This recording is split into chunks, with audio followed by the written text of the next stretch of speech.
అందరికీ నమస్కారం. నా పేరు రమ. వెల్కమ్ బ్యాక్ టు కథా సుధాబై రమ. నీతో చుంబనమే 33వ భాగం.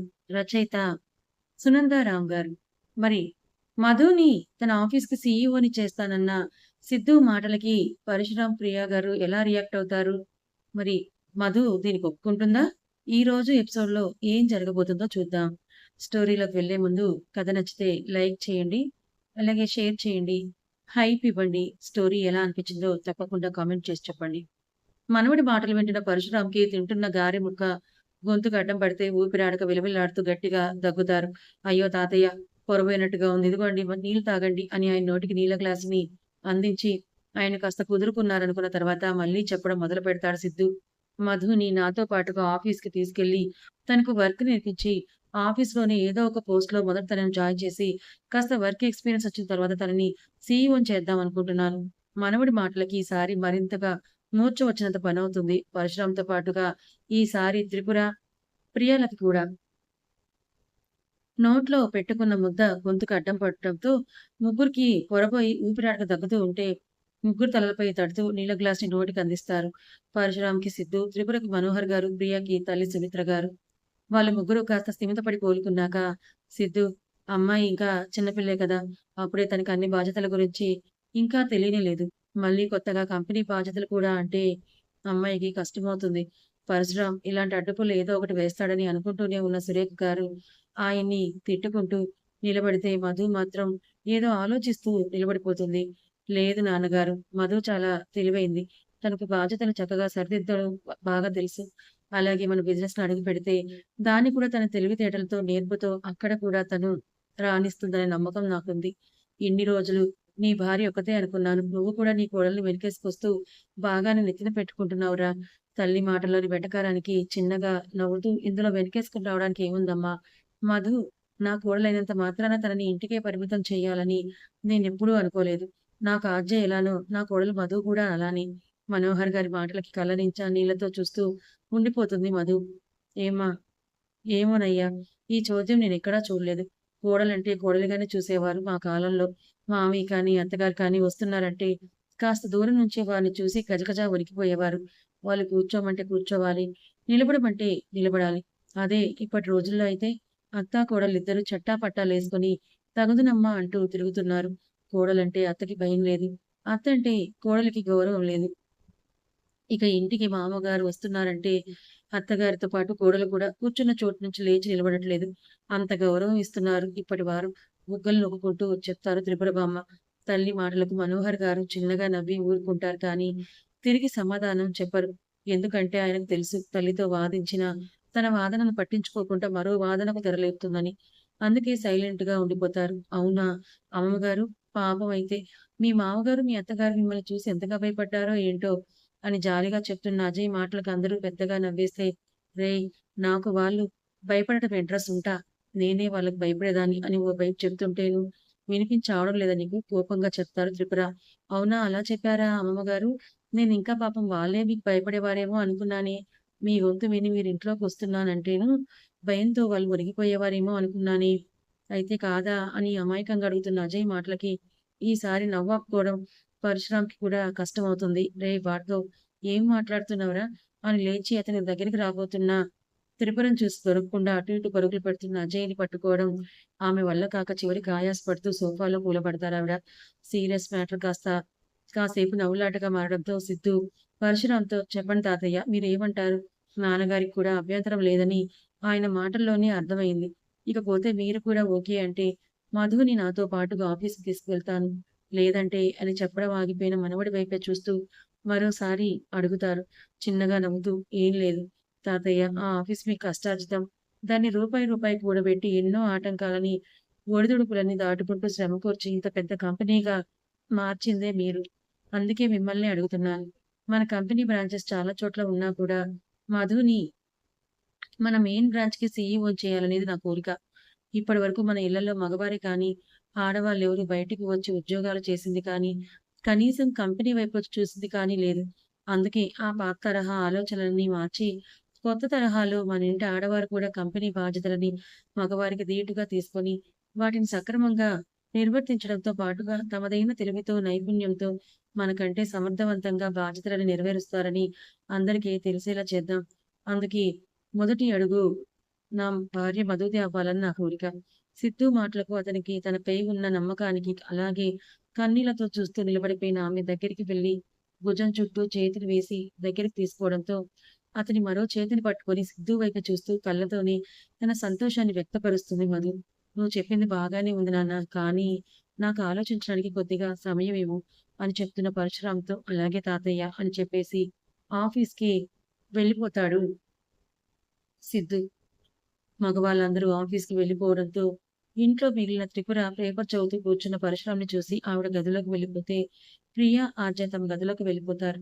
సుమిత్ర గారు తమ్ముడి కోసం టిఫిన్ తీసుకొని పైకి వెళ్ళిపోతే, మిగిలిన అత్తాకోడలిద్దరూ మధ్యాహ్నానికి భోజనం ఏర్పాట్లు చేయడంలో మునిగిపోతారు. నీ తెలివికి నా జోహారు మనవరాలా! పరశురాం గొంతుకు చేస్తున్న పనిని ఆపి వెనక్కి తిరిగి చూస్తారు అత్తాకోడలిద్దరూ. నా మనవడిని బుట్టలో వేసుకోవాలని చూస్తున్నావా అయితే? కోపంగా మధు ముందు నిలబడి అడుగుతాడు. నేను మీ మనవడిని కొత్తగా ఇప్పుడు బుట్టలో వేసుకోవడం ఏంటి తాత? నీ మనవడు ఆల్రెడీ ఎప్పుడో నా బుట్టలో పడిపోతేను నవ్వుతూ చెప్తోంది మధు. నువ్వెంత పగలాడివో, నీ కోసం నా మనవడు మొదటిసారిగా నా మాటను కాదని నిన్ను పెళ్లి చేసుకోవాలని పట్టుపట్టిన రోజే అర్థమైంది. మావయ్య, ఇంటి గోడలు పట్టుకుని ఏంటా మాటలు? కాస్త మర్యాదగా మాట్లాడండి. ఏంటమ్మా కోడలు పిల్ల? నీ కోడల్నంటుంటే నీకు పౌరుషం తన్నుకుంటూ వస్తోందే. అయినా నువ్వేమైనా తక్కువ తిన్నావా ఏంటి? నువ్వు కూడా నీ కోడలి కంటే ముందు నా కొడుకుని వలలో వేసుకున్న దానివే కదా కోడలా!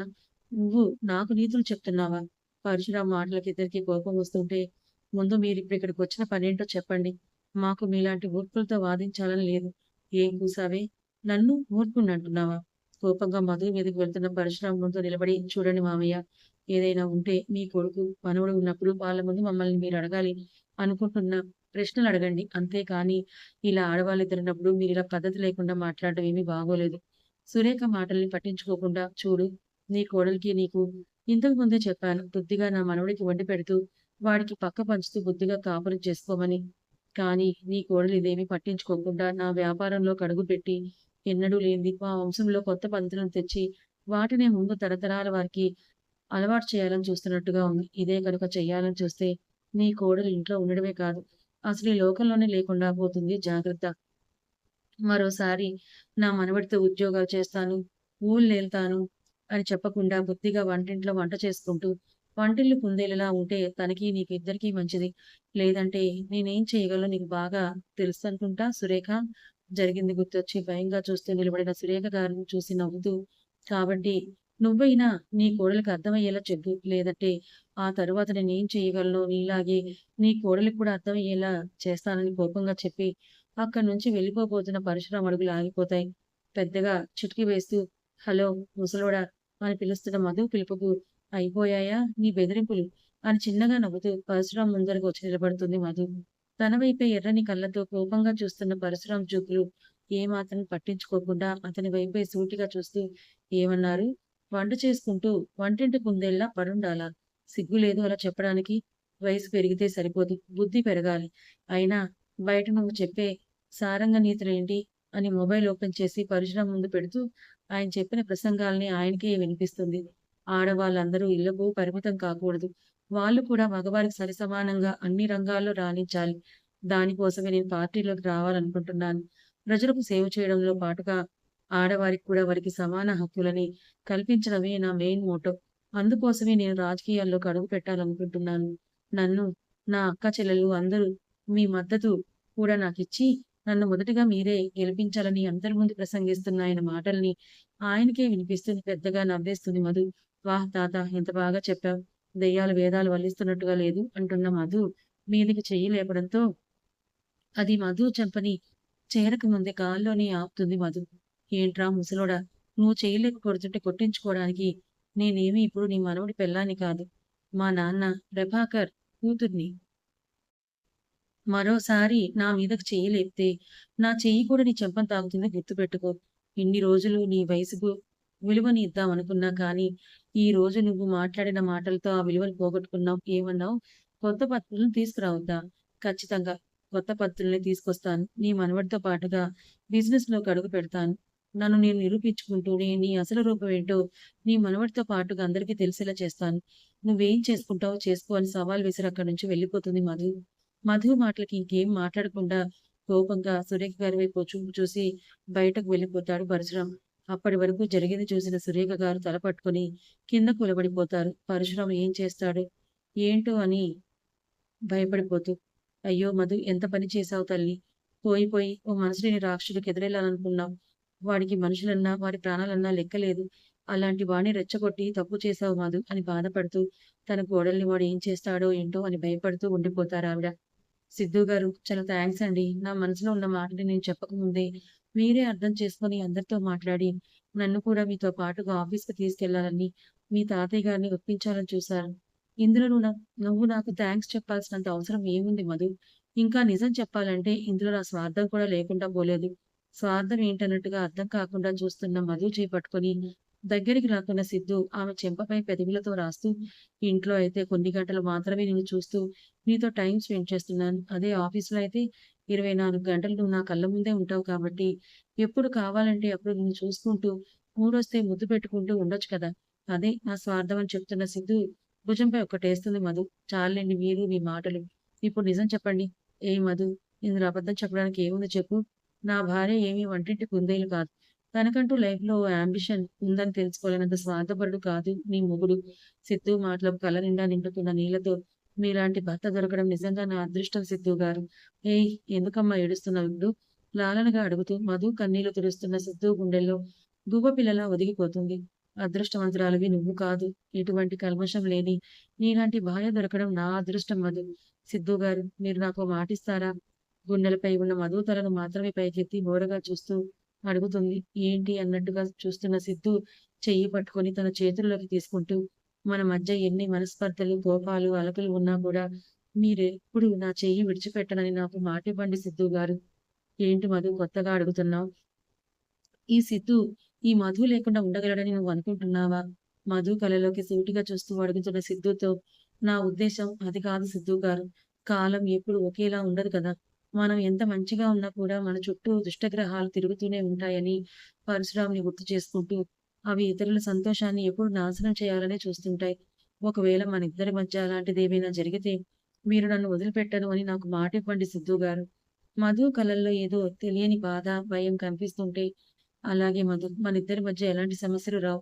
ఒకవేళ వచ్చినా కూడా అవి మనిద్దరిని దూరం చేసేంత వరకు రానివ్వనని నేను నీకు మాటిస్తున్నాను సరేనా? అని చెప్తూ ఏడుస్తున్న మధు మరేదో చెప్పాలని నోరు తెరిచేంతలో ఆమె నోటి నుంచి మరో మాట బయటకు రాక మునుపే జంట పెదవుల్ని ఏకం చేసి తీయని ముత్తానికి తెరలేపుతాడు సిద్ధు. మధుర భాండాగారాన్ని ముల్లగొడుతూ పెదవుల్లోని తీయటి మధువులని దోచేసే దొంగ తానవుతూనే చేతులతో ప్రణయ సయ్యాటాన్ని నెగ్గిస్తూ వంటిపై ఉన్న ఒక్కొక్క వలువల్ని దూరం చేస్తూ, పెదవులతో అణువణువు రుచి చూస్తూనే మధులో తీయని ప్రకంపనలని సృష్టించి, హిమగిరుల నుండి లోయల వరకు తీపి ఎంగిలిని రాస్తూనే, పదే పదే తన పేరుని ప్రియసకు నోటి వెంట పలికేలా చేస్తాడు సిద్ధు. చేస్తున్న పనులకి మెలికలు తిరిగిపోతూ అతని వైపు చూసిన మధుకి, సిద్ధు కళ్ళల్లో తనపై కనిపిస్తున్న కోరికను చూసి సిగ్గుతో మరింతగా ముడుచుకుపోతుంది. ఆమె వైపే చూస్తున్న అతని కళ్ళకి చేతులని అడ్డుగా పెట్టి, ప్లీజ్ మీరలా చూస్తే నాకు చాలా సిగ్గుగా ఉందని చెప్తూ లైట్ వైపు చేపెట్టి చూపిస్తుంది. అది చూసి నవ్వుతూ లేచి వెళ్లి లైట్స్ ఆఫ్ చేసిన సిద్ధు అప్పటికే దుప్పట్లోకి దూరిన మధు పై నుండి దాన్ని లాగేసి అవతలకు విసిరేస్తూ సిగ్గుపడుతూ ఒంటిని చేత్తో కప్పుకుంటున్న మధుపై వాలిపోయి ఈసారి మొదలుపెట్టిన మధుర ప్రణయ సంగమాన్ని తెల్లార్లు కొనసాగిస్తాడు. మధు నోటి వెంట పదే పదే అతని పేరే వినిపిస్తుంటే ఉరకలేస్తున్న పరువాల సయ్యాటని మరికాస్త ఉత్సాహంగా కొనసాగిస్తూ ప్రేమ కావ్యాన్ని తెల్లార్లు లిఖిస్తూ అలసి సొలసిపోతూ మరో తీయని రేయిని తమ ఖాతాలో వేసుకుంటారు ప్రేమ జంట. బాబు ఇప్పుడు మా చిన్నబ్బాయికి ఎలా ఉంది నాయనా? ఏమైనా మార్పు కనిపిస్తుందా? చాలా వరకు కనిపిస్తోందండి. ఇలాగే కనుక అతని బాడీ సపోర్ట్ చేస్తే బహుశా అతను కోలుకోవడానికి ఎక్కువ రోజులు పట్టకపోవచ్చు. ఆ ఫిజియోథెరపిస్ట్ మాటలకు సంతోషిస్తూ చాలా మంచి మాట చెప్పావు నాయనా. త్వరగా నా కొడుకు కోలుకుంటే నీకు కావాల్సినంత డబ్బిప్పిస్తాను. త్వరగా ఆ పని చూడు బాబు అని సంతోషంగా ఆ విషయాన్ని కూతురితో చెప్పడానికి వెళ్ళిపోతారు త్రిపుర గారు. కథ ఇంకా ఉంది. మరి మధుకి ఈ ప్రియా పరశురాం త్రిపుర గారులు సరిపోరనుకుంటే, ఇప్పుడు ఈ దివాకర్ కూడా కోలుకొని తన ప్రాణానికి గండంగా మారతాడా? మరి వీళ్ళందరి దుష్ట చతుష్టయాల మధ్య మన మధు ఎలా నెగ్గుకు రాగలుగుతుంది? సిద్ధుకి వీళ్ళ నిజ స్వరూపాన్ని ఎలా తెలియపరుస్తుంది? తర్వాత ఏం జరగబోతుందో తెలుసుకోవాలనుకుంటే ఛానెల్‌ని ఫాలో అవ్వండి. కథ నచ్చితే లైక్ చేయండి. Thank you so much.